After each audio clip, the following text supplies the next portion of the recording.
ገንዘብ በማውጣታችሁ እንዳትመጻደቁ ሁላችሁ ማን ነው ይሄን እልል በሉልኝ ማለት መልመድ የለባችሁ። አሁን ለምሳሌ እየሰማችሁ ነው። እግዚአብሔር ነው የሚመሰገን፣ ሰው ነው መመስገን ያለበት።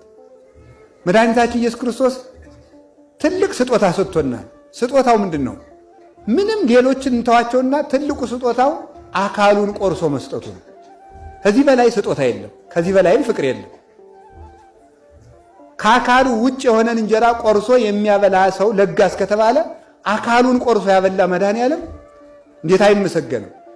ደሙን አፍሶ በዚያ ያጠበ አምላክ ዘያሐጽብ በወይን ልብሶ ወበደመ አስካል ሰንዱኖ እንዳለ ሊቁ ያዕቆብም በኦሪት ዘፍጥረት እንደተናገረው ቅዱስ ያሬድም በጾመ ድጓው እንደተናገረው ልብሱን በወይን የሚያጠብ ማን ነው? ክርስቶስ ነው።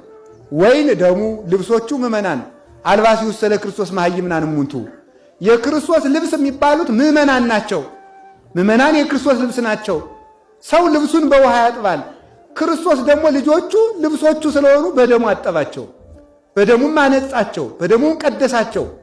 ይህንን ላደረገ አምላክ ለዚያውም ማትረፊያ ገንዘቡን ራሱ ሰጥቶ ራሱ ከሰጠው ገንዘብ ሰጣችሁ ብሎ ዋጋ የሚከፍል ጉልበት ራሱ ሰጥቶ በገዛ ጉልበቱ ሰገዳችሁልኝ ብሎ የሚሸልም አንደበትን ራሱ ሰጥቶ በራሱ አንደበት ተመሰገንኩ ብሎ የሚሸልም እንደ እግዚአብሔር ያለ ማን ይገኛል?